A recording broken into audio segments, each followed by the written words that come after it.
Alors que le Seigneur Jésus s'apprêtait se rendre Jérusalem, il appela ses disciples.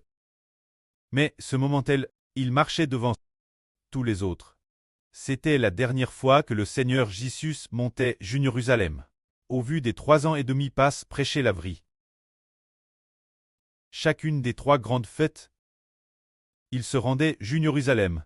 C'était la dernière paix que il devait se rendre Jérusalem, mais en arrivant ce moment, il appela ses disciples et leur dit: Voici, nous montons maintenant Jérusalem. Et tout ce qui a été écrit par les prophètes au sujet du Fils de l'homme s'accomplira. Le Fils de l'homme sera livré aux principaux sacrificateurs et aux scribes. Ils le condamneront mort et le livreront au pain. Ils se moqueront de lui, l'insulteront, cracheront sur lui. Et après l'avoir battu de verge, ils le tueront. Mais le 3e jour, il ressuscitera. C'était la 3e fois que le Seigneur Jésus prédisait sa propre mort.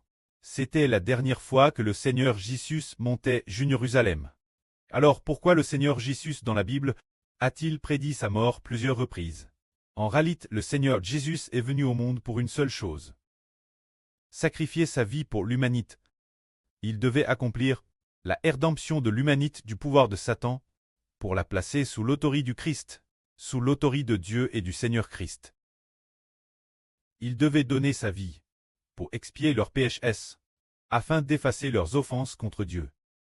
Alors, les disciples ne comprenaient pas ce moment tel, car ces paroles leur étaient cachées.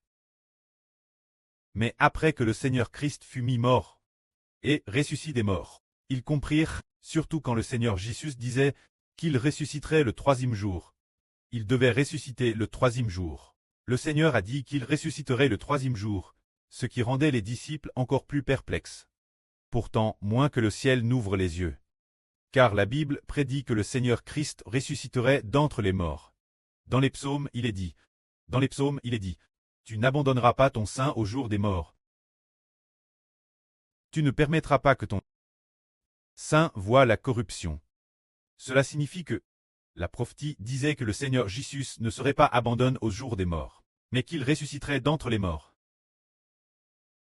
C'est ce moment-là que 2 apôtres du Seigneur, se dire Jean et Jacques, la erreur des 2 apôtres vint dire au Seigneur: Permets que mes 2 fils soient assis dans ton royaume, l'un ta droite et l'autre ta gauche. Alors, le Seigneur répondit: Vous ne savez pas ce que vous demandez. Le calice que je vais boire, pouvez-vous le boire? Le baptême dont je vais être baptisé, pouvez-vous le recevoir? Les 2 disciples dirent: Nous le pouvons. Le Seigneur dit: Le calice que je vais boire, vous le boirez certainement. Et le baptême dont je vais être baptisé, vous le recevrez aussi. Mais quand serez assis ma droite ou ma gauche, ce n'est pas moi de le donner, c'est pour ceux qui m'ont prêt la préparent. Ce que le Seigneur Jésus voulait dire par elle, c'est que pour être assis la droite ou la gauche du Seigneur, il faut boire la coupe que le Seigneur a bu. Comme le Seigneur a dit: La coupe que je bois, pouvez-vous la boire?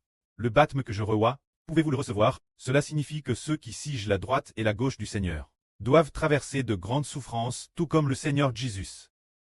Après avoir traversé d'immenses souffrances, ce n'est qu'alors qu'on peut s'asseoir la droite et la gauche du Seigneur. Mais on découvre que le Seigneur dit encore: Mais s'asseoir ma droite et ma gauche, ce n'est pas moi de l'accorder. Mais c'est donne ceux pour qui mon prêt la prépare. Le Seigneur dit que le prêt l'accorde qui il la prépare. Ils savent que le prêt la prépare pour les 2 témoins. Ce sont eux qui traverseront plus tard les souffrances du Seigneur Christ, pour finalement s'asseoir avec le Seigneur sa droite et sa gauche. C'est que, en fait, tout est prédestiné par Dieu. Que la gloire soit au prêt et au Seigneur. Amen.